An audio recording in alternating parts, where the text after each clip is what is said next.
Bonjour à vous qui êtes comme nous atteints et atteintes du syndrome ciné, bienvenue dans ce premier épisode de notre série de podcasts pour couvrir la 53e édition du festival La Rochelle Cinéma, FEMA pour les intimes. Une série, je le rappelle, que vous pouvez suivre tous les jours durant le festival, du 28 juin au 6 juillet, sur Spotify, YouTube, Instagram et TikTok. Arsène et Chana n'étant pas encore arrivés, je suis avec Olivier. Comment ça va, Olivier?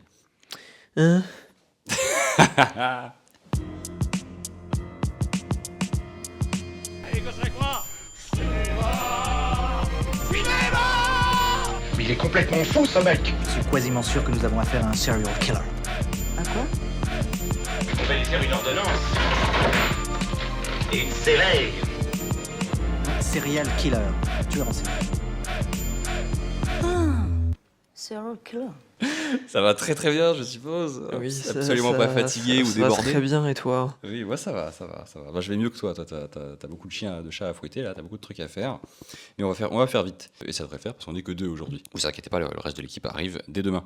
Alors, aujourd'hui, alors on enregistre, on est le 28 juin au matin. Mais hier soir avait lieu la soirée d'ouverture du festival. Donc, d'ailleurs, avant de parler du film d'ouverture, il faut qu'on parle rapidement de la soirée d'hier, qui était assez iconique finalement. Oui, soirée d'hier qui était très intéressante, dans laquelle il y avait de nombreux et nombreuses invités. Tous les etc., représentants, tous les Oui. intervenants de de la programmation, Oui, oui, sur oui. les rétrospectives, ou les gens qui viennent pour un film qui est présenté en avant-première. Ouais. C'était une quinzaine, une vingtaine de personnes qui montaient les uns après les autres, après une 25-30 minutes de présentation Ouais, par une bonne petite la présidence du festival. Du festival qui a beaucoup insisté sur plusieurs choses, qui a remercié d'ailleurs, comme chaque année, les personnes qui viennent et qui a remercié aussi d'ailleurs la ville de La Rochelle, la Oui, mairie, voilà. etc., toutes les personnes qui les aident et qui a rappelé leur situation assez précaire depuis déjà, il me semble, 2 ans, vu qu'ils ont de Oui. moins en moins de subventions. C'est ça. Parce que bon, comme d'habitude avec notre gouvernement actuel ou certains gouvernements, dès qu'on peut dès qu'on peut taper dans la culture, on le fait, et même d'ailleurs pas que la culture. Mais bon, Et donc, ouais, ce ils qui ont va- bien assisté là-dessus. ils ont Ouais, bien ouais, insisté là-dessus. ouais, parce que c'est quelque chose d'important. C'est un festival qui est très intéressant. C'est un festival qui est vraiment entier, qui est très politique sur plusieurs points, qui a vraiment toujours une programmation de fou furieux. Et je trouve qu'ils ont fait quand même un très bon taf. Du coup, ils nous avaient dit cette année, c'était à peu près, je crois, 293 films, si ma mémoire est C'est bonne. ça, c'est ça. Contre 300 l'année dernière, donc ils en ont 7 de moins. Bon, c'est toujours 7 films Oui, en voilà, moins, c'est toujours malgré- triste. c'est ce qu'ils expliquaient. Mais- Ils ont dû sacrifier une journée à cause des problèmes Oui. de financement. Mais Ils ont quand même réussi à garder. Ouais, mais le truc programmation justement très solide. qui est formidable, c'est que pour une journée de sacrifice, ils ont quand même réussi à garder quasiment le même nombre de films. C'est ça. Donc chapeau à eux, en espérant que ça revienne un petit peu les années prochaines pour Oui. la thune. Vous pouvez les aider d'ailleurs, vu qu'ils ont lancé une cagnotte. Je sais pas s'ils ils en lancent une d'ailleurs pour l'année pro, peut-être. Ça, on Sûrement, verra mais je bien. pense Ouais, que sans doute. c'est sur Hello Asso qu'ils ont lancé une cagnotte de financement participatif pour compléter tout ce que la région a décidé de leur retirer pour cette année. D'ailleurs, puisqu'on parle de précarisation, il y avait aussi, ce qui est monté sur scène aussi, ces deux représentants d'un collectif, un collectif qui s'appelle Sous les écrans Ladèche, qui représente tout un tas de travailleurs et de travailleuses intermittents ou non, dans le milieu de l'audiovisuel, des festivals de cinéma au sens large, et elles sont venues pour parler de leur combat, pour parler de la situation précaire de tous ces travailleurs, de toutes ces travailleuses. Et ça aussi, c'était très très intéressant. Donc là, on était ravis d'avoir un bon millier de personnes dans la salle Oui. qui applaudissaient bien fort pour Des leur intermittents, oui. discours. Voilà. Donc c'était une succession de moments iconiques comme ça, en fait. Ce long moment d'avant le film d'ouverture. Parce qu'ensuite, énormément de personnes sont venues pour monter sur scène.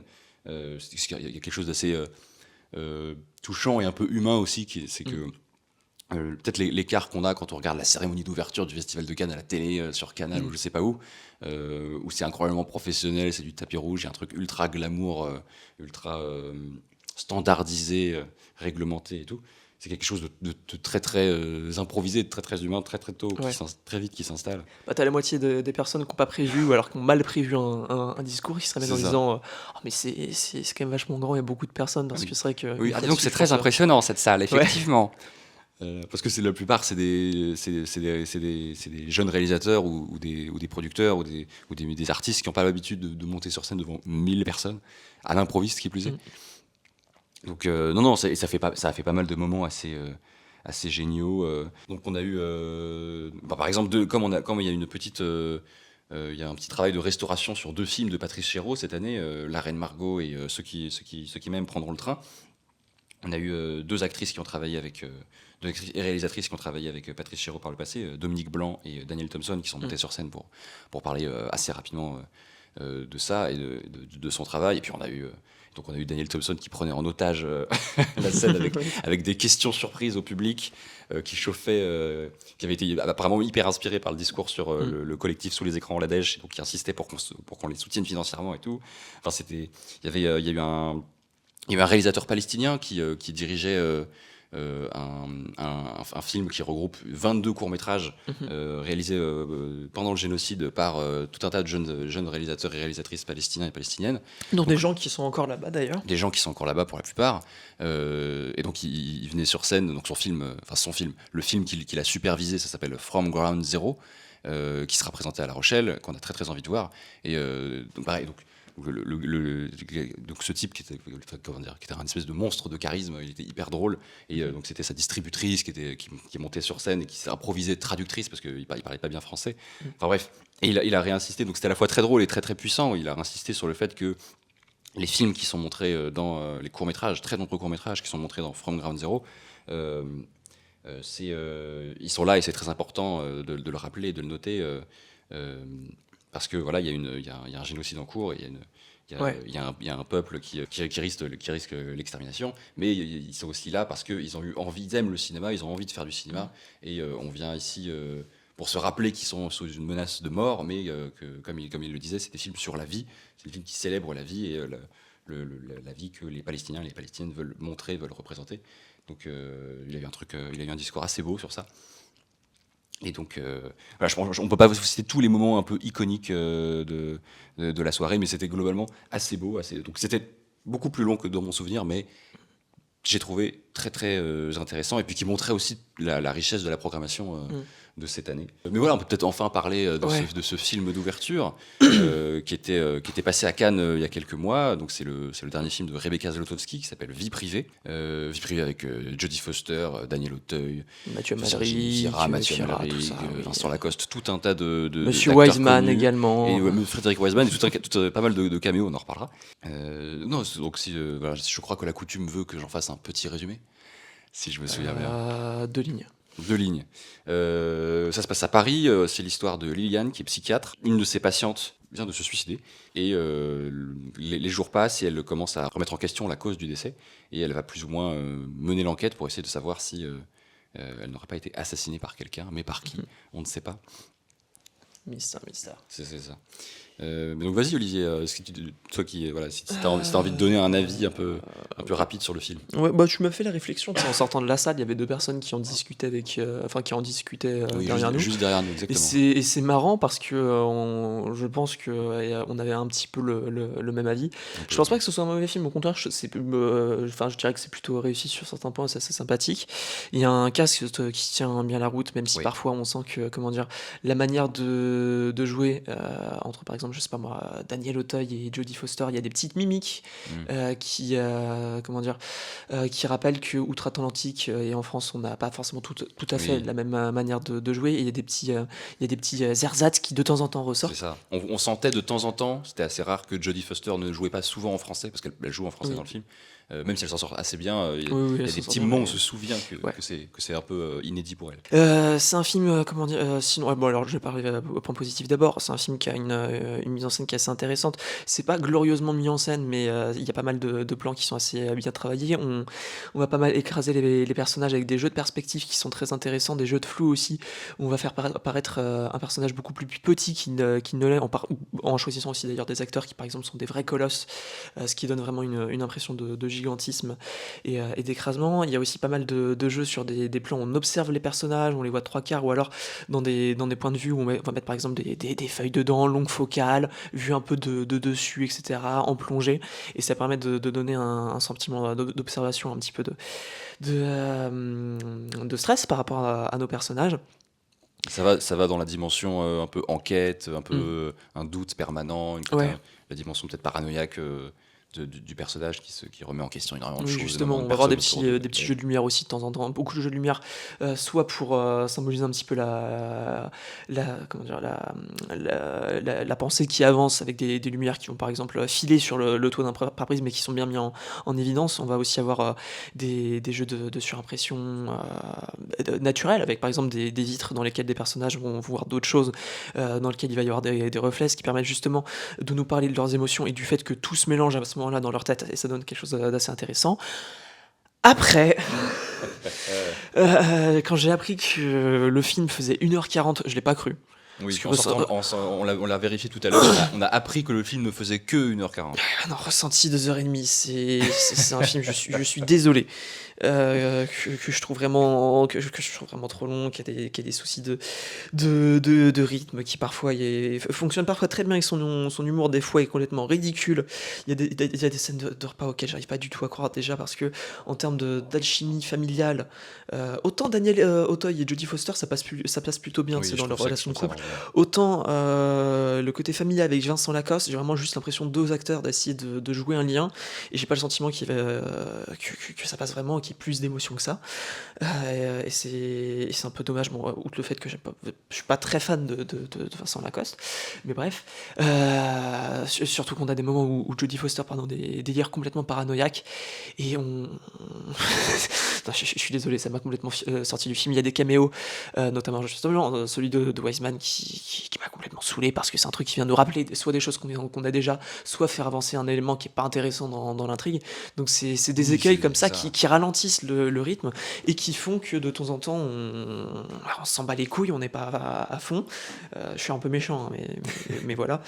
Surtout si on rajoute à ça toute la dimension tout le message du film que j'ai presque vu pendant les 15 premières minutes en anti-psy pour au final être en mode oui mais etc. Il y a aussi tout un lien avec les pseudosciences et l'hypnose qui est assez marrant et qui est peut-être un chouïa appuyé, mais dans une direction inverse de celle d'Old Boy par exemple, qui s'en servait uniquement pour faire avancer son scénario. J'ai le sentiment qu'il y a un petit brin de fascination, surtout dans la manière de mettre en scène des rêves ou justement des séances où il se passe plein de choses. Il y a un vrai rapport à cette idée de pseudo-science ou de médecine parallèle ou de médecine alternative. Il y a quelque chose c'est au minimum un intérêt visuel pour ce que ça permet en termes de mise en scène et de forme. Parce que moi, c'est le premier film de Rebecca Zlotowski que je voyais, mais j'avais entendu parler d'elle comme d'une réalisatrice qui aime beaucoup travailler des esthétiques assez sophistiquées, des éclairages, des mouvements d'appareil, des mouvements de caméra, des effets de style assez marquants. C'est le générique, par exemple, est assez soigné.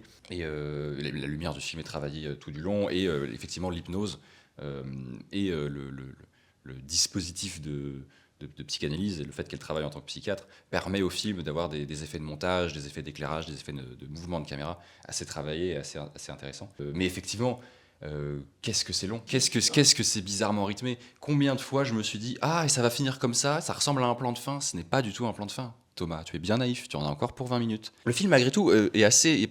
Là, je le trouve plutôt intéressant. C'est parce que j'en ai fait un résumé qui laisse entendre un espèce de thriller, une enquête policière un peu atypique, où c'est une psychiatre qui enquête sur ses patients, mais quelque chose de très premier degré. Mais le film, finalement, est assez drôle, et régulièrement, oui. il a envie de s'amuser de situations, de se moquer presque de son propre personnage, de s'amuser du fait qu'elle puisse s'embarquer dans des grands scénarios un peu tirés par les cheveux. Et c'est là où le film est assez intéressant, c'est que régulièrement, on n'est pas certain de comment on doit prendre la scène. Ouais, ça fait beaucoup de scènes assez riches sur comment on doit les réceptionner. Est-ce qu'on a envie de rire de la réaction du personnage de Jodie Foster ou d'un autre personnage ou d'une situation précise, ou est-ce que c'est une situation qui doit nous choquer, nous émouvoir, ou que sais-je. Malgré tout, ça non plus, c'est pas parfaitement maîtrisé. Il y a des choses qu'on finit par comprendre que c'était sérieux. Malgré tout, on a ri, parce que c'était un peu ridicule. Donc ça marche pas tout le temps, c'est un équilibre qui est pas tout à fait maîtrisé. Ouais, c'est vraiment un truc à double tranchant. C'est ça. Et effectivement, je te rejoins, moi je me suis pas mal débattu avec le film tout du long, pour savoir ce qu'il avait à me dire du travail de ce personnage, de ce que c'est que la psychiatrie, de comment ça fonctionne, quel genre de relation le personnage de Jodie Foster entretient avec ses patients et ses patientes, qu'est-ce que ça implique, quel pouvoir elle a sur ces gens. Donc je me suis beaucoup débattu avec le film. Au vu de la fin, je suis peut-être un peu moins sévère, même si je suis pas absolument convaincu parce que Rebecca Zlotowski voulait me raconter. Mais c'est vrai que malgré tout, si des gens qui nous écoutent ont une raison légitime, tout à fait légitime, d'avoir du mal avec les psychiatres, peut-être que le film pourrait vous agacer, ou tout du moins titiller l'image que vous avez de cette profession, dans le sens où régulièrement on a une scène qui va nous laisser voir en quoi le personnage et son métier a des défauts, son personnage elle a commis des erreurs, elle a éventuellement commis des choses assez graves, des choses comme ça. Et puis on aura une scène qui montre à quel point son métier peut aider des gens. Donc le film navigue avec ça de façon assez intéressante. Et comme effectivement le film, et je le redis, très très bizarrement rythmé, ce qui fait qu'on le trouve très très long, c'est vrai que moi les caméos, c'était un peu de temps en temps un espoir.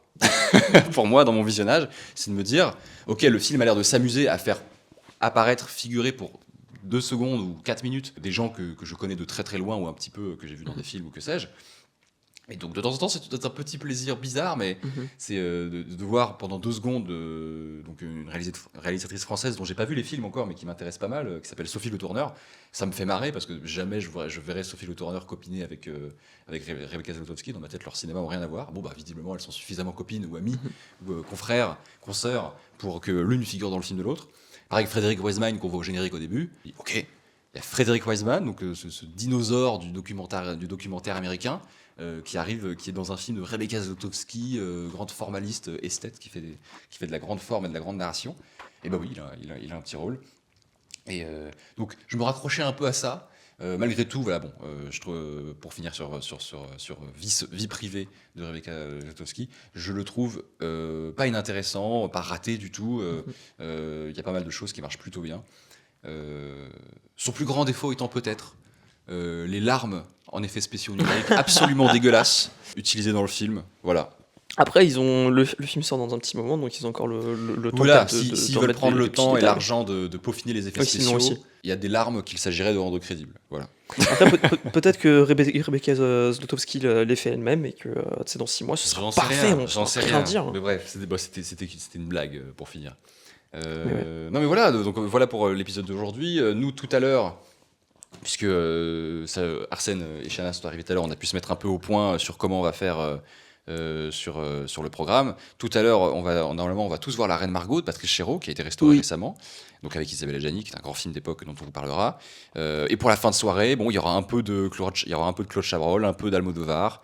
Peut-être un des films qui a été primé à Cannes cette année. Voilà, on vous en dit plus dès demain. Ouais, on verra bien. Et d'ici là, voilà, n'hésitez pas à nous suivre partout. Donc je le redis, hein, YouTube, Spotify, Instagram, TikTok, on est partout. Voilà, n'hésitez pas à nous suivre sur le festival. Sur ce, soignez-vous bien en regardant des films. Abonnez-vous, suivez-nous partout. Et au revoir. Ciao.